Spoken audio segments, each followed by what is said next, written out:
What's up, everybody? Chris here with Actualization Station, and that may not be the name for too much longer because I've been mulling over this idea for a little while here, and with the encouragement of a friend of mine, I am thinking I'm going to move forward on this.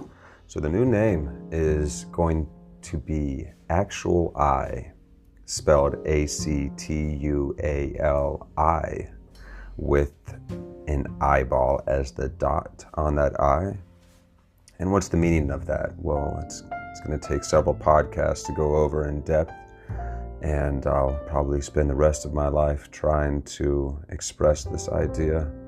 But it's an old one. It's been around for a long time, and it was inspired by a meditation technique known as self-inquiry, which was espoused by greats such as Ramana Maharshi and Jiddu Krishnamurti.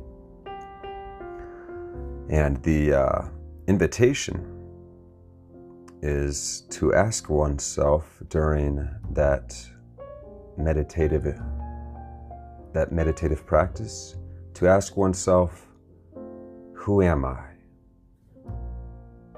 To try and find out ultimately what's at the bottom of who we are. Like, who are we? And we can list off all of these things. Well, I'm this person, this is my name, I was born at this date, in this place, and these are my interests, and this is what I believe in, and all of that. That's all kind of superfluous, though, because there's a part of us that's watching ourselves describe ourselves. There's a part of us that notices when emotions arise, when our thoughts arise. You can notice a thought, you can notice a feeling, and what is it that's noticing? And so the direction of the inquiry then in this sort of meditation is on that sense of being, that sense of here, right now, the feeling of I, the feeling of beingness itself. And we stay with that, we focus our attention on that. It's like turning attention back in on itself. So I've been writing a little bit recently, and I wanted to share with you some of these thoughts. We'll start off with something I wrote the other night. We've been reeling from the shock of becoming self-conscious ever since, by our thoughts, we orphaned ourselves from our connection with this world. This world from whence we spring, we thousand hair-headed and endlessly expressive human beings, we earthlings, we universelings, spreading out our feelers within an infinite self. Okay, so that sounds very metaphorical. I'm trying to speak clearly as possible here. There's so many ways to point at this ineffable experience that we call life, and this is just one way that I'm trying here. I would like to share this feeling that's accessible to us all at all times. It's such a familiar feeling. It's the feeling of home in a very deep way. We've been reeling from the shock of becoming self-conscious. So at some point as a species, we became self-aware enough to reflect upon our very existence. And that's something that other animals don't quite do the way we do. Certainly not to this extent. So we've been orphaned from this world by our own thoughts, our own self-descriptions. We get caught up thinking that we are this personal reference that we all have, this psychological sense of self, this ego, this personage, this cast image. But that cast image, if you look closely, it is a mirage. It's something that, in fact, changes over time, and that's what's beautiful, is that we can constantly modify and morph and change ourselves and our being. You might have never liked country music, but then you hear something you like, and suddenly now you like country music too. It's possible for any of us to find appreciation in things that come from the heart. At least that's what I feel. And I certainly want to be sharing more of that with you guys here as we go forth, and I am going to commit myself to doing this more often, so that we can share these moments and we can return to this now, because now is so peaceful. It's not burdened by our thoughts, our expectations over what we want to happen in the future, and our reservations over things that have happened in the past. We let all of that go and we meditate. And you can meditate at any time. It doesn't just have to be sitting in the morning or in the afternoon or whenever you like to meditate. It can be, our whole lives can be a meditation. So there's that. And then here's a few quotes that I picked up from a book that I'm reading that my friend Gary Burgle, who was on the podcast previously, shared with me. It's called The Art of Stillness by Pico Iyer. And it's about this travel writer's visit with Leonard Cohen and how he learned the art of stillness from him. It's really good. And a few quotes that were in the first chapter I wanted to share with you guys. So this first one is from William James. He was a humanist psychologist. And the quote goes as follows: "The greatest weapon against stress is our ability to choose one thought over another." We can choose to believe our thoughts or not. And I like to recommend not to believe any thoughts, and then just choose the ones that seem useful. Because our brain is constantly rattling off, it's practicing language, it's constantly trying to protect itself. That's the mind's job. But it's really, really overprotective, especially since we're not living in the wild anymore. And we're not having to do that complex problem-solving scenario for every single movement that we're going to make. It's a little bit different now, and we've certainly socialized and tamed ourselves to a significant degree. We can all sit together on a plane or a bus and be complete strangers and not be at each other's throats, which is something quite unique for primates. So we upright, forward-thinking hominids can utilize our minds as tools, or we can become victims of our minds and become owned by our minds, become slaves to our minds. So that's the idea there. We don't have to believe thoughts outright. And then another quote I picked up from reading The Art of Stillness is one by Henry David Thoreau. "It matters not where or how far you travel, but how much alive you are." It matters not where or how far you travel, but how much alive you are.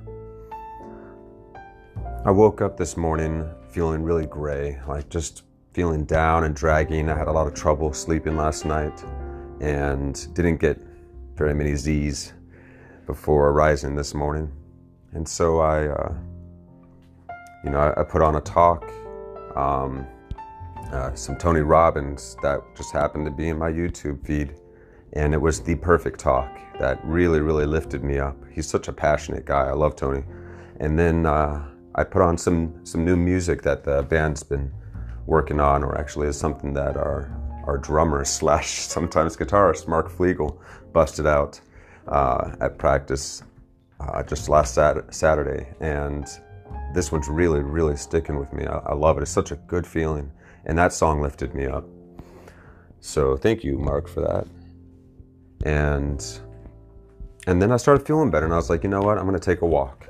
So I grabbed my coffee, poured it in a thermos. I went outside, I took some pictures of the beautiful world and sat with it for a moment, and then I ended up walking around and noticing beauty that I hadn't noticed before in my hometown of Martinsburg, West Virginia here. And this is where I live now, and it's it's run down in a lot of ways, but there's a lot of really cool people here.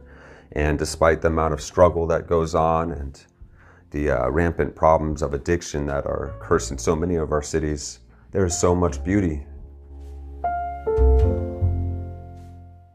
And there's good people here as well.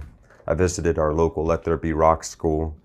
The band's got a show there on Saturday that I'm really excited for. We get to rock with these kids and several other bands, and it's for the 4-state punk rock flea market, which is benefiting the Let There Be Rock school, so that's really exciting. And yeah, so there's all that going on. And now I'm going to read to you guys a little bit more thoughts that I had written down that went along with the Actualization Station podcast's posts that I put up on Instagram and Facebook today. And this first one, it was a picture of railroad tracks, and I was looking at this old rock that had been revealed when they laid these tracks that is still there, and the roots and limbs of trees hanging down, and there's these butterflies flying all around. And so I wrote this: the ongoing moment, the forever open and available beauty of the now, the ever-flowing presence behind all impressions that holds the troubled mind and takes in all sensations. Here, one can sigh, a contented sigh, as easy as the current of air this butterfly's wings glide upon as he comes to rest beside.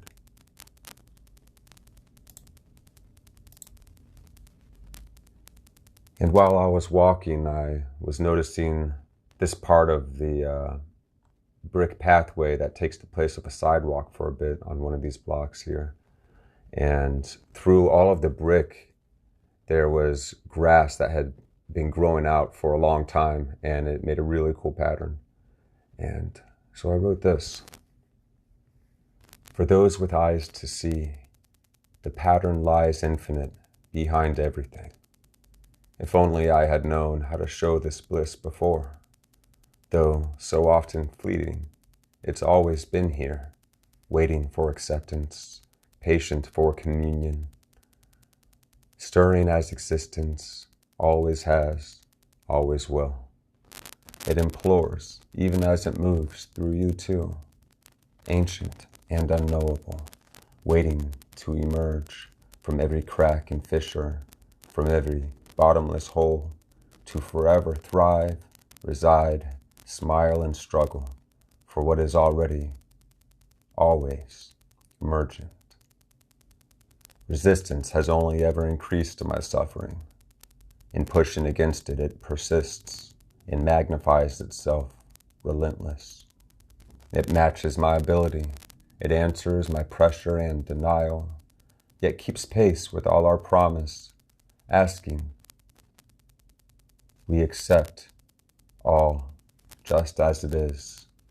Life, with all its contrast and glory, spread out here before us, innate and infinite, it radiates self-evidently. I think I'll call that one self-evidence. So I'd like to go into this one a little bit. There's some good stuff here, I think. None of this is information to be memorized. It's all just invitation to this moment right now as you're sitting here or driving or whatever you're doing. For those with eyes to see, the pattern lies infinite behind everything. If only I had known how to show this bliss before. Though so often fleeting, it's always been here, waiting for acceptance, patient to commune with us. What am I talking about? I'm talking about existence. I say it there in the next line, stirring as existence, always has, always will. This universe, I use the word ineffable for it a lot because it is unexplainable, it's inexplicable, it's impossibly vast. We don't know precisely how it began, but we can track it down to within millionths of a second after the Big Bang commenced. Yet we don't know exactly how or why it happened entirely, and we probably never will. We don't know where the universe ends, we just know as far as we can tell, as far as we can see.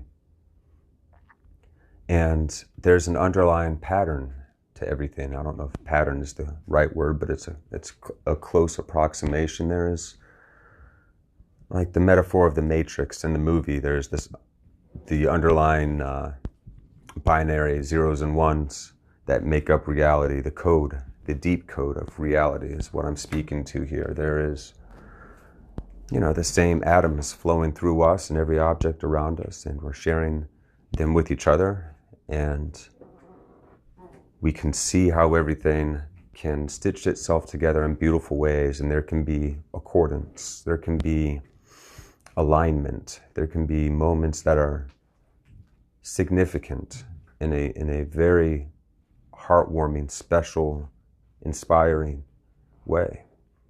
And so that's the stuff I live for. I love it.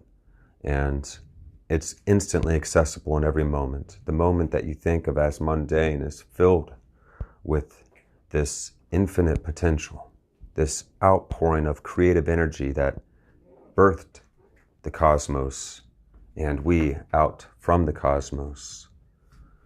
As I wrote in the previous poem, we thousand-hair-headed beings, we extensions of Earth and the universe, we earthlings, we universelings, we think of ourselves as separate, but really we've just cataloged things and labeled them to be able to talk about them and to be able to measure them and all of that. So we got a word for universe, we got a word for planet, a word for our planet. In fact, we have this star that we rotate around that we call the sun.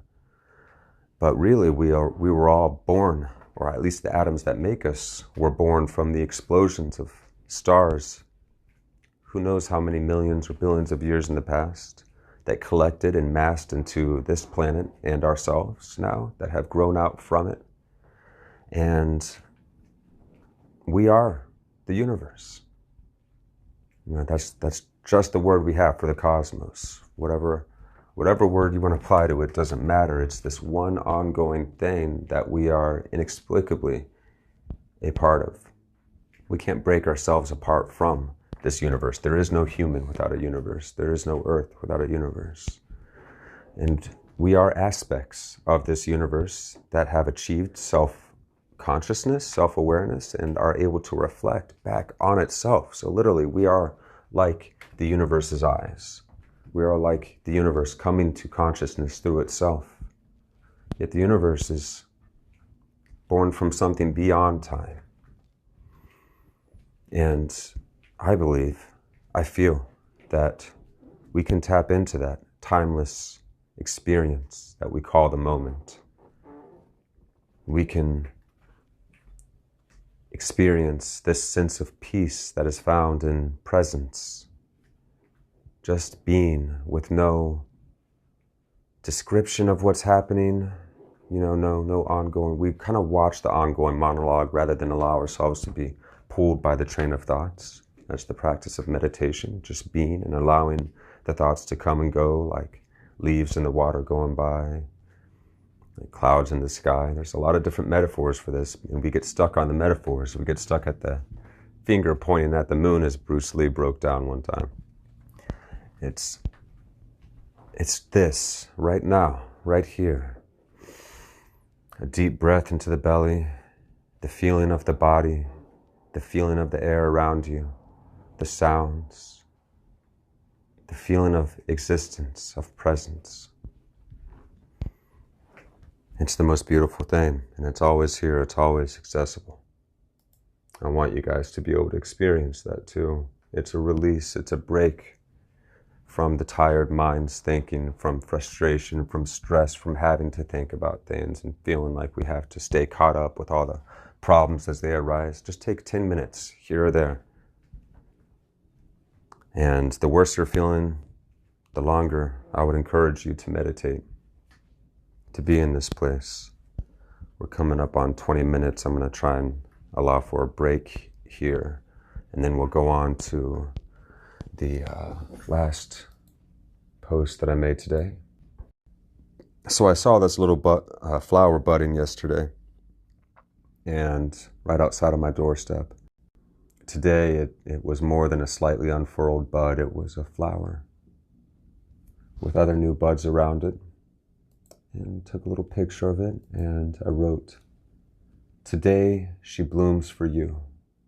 Her open heart, once so consumed with survival, now surrenders to the light, and now Every petal expresses the longing to surrender fully to the flow that stirred inside since the day she was born. Today she blooms for you. This can be any of us. This can be a loved one. This could be the flower. Her open heart, once so consumed with survival. This can be life itself. And when we have an open heart, we can surrender to the flow of life, to the light that grows ourselves and everything around us. And now every petal expresses having surrendered. Every petal expresses the longing to surrender fully to the flow of life that has stirred inside since the day she was born. We struggle to survive. We struggle, especially from the very first moment of life outside of the womb. We struggle through the birth process. We struggle to understand and comprehend what's happening around us. But when we surrender to love, to the socializing aspect of ourselves, what a beautiful, beautiful trait that we have as human beings, and how beautifully it expresses itself in our poetry, in our paintings, in our music. We got to give ourselves more credit. We think of ourselves as a curse to this planet nowadays, and I don't think that's true at all, because I don't think we're separate from this planet. I think we are this planet, and this is just part of the process, and we're learning as we go. We weren't born these perfect angels that are already fully evolved and know everything. We're learning as we go, and we're doing so much better than we think. We've lifted half the world out of poverty in just the last couple decades. We have much lower violent crime in the cities than we used to. We are much more equal than ever before. And now our laws reflect that, and maybe not the entire culture, but our laws do. So I don't think it's entirely systemic as people would suggest, but that's another conversation. We don't need to toy with that right now. The longing to surrender to the flow of life, to be at one with this expression of existence, to commune with it, to be in a deep relationship with it, in which we aren't attached to any outcome, but we are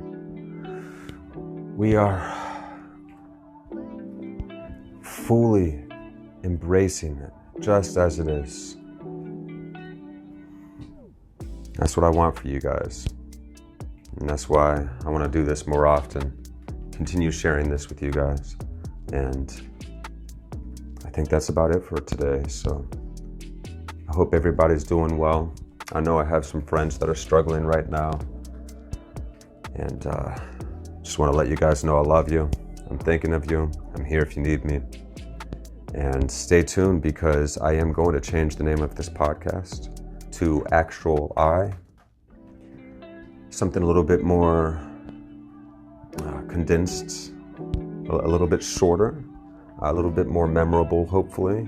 I've already drawn up a draft idea for the logo. This will allow me to focus things a little bit better. So yeah, love you guys. Talk to you soon.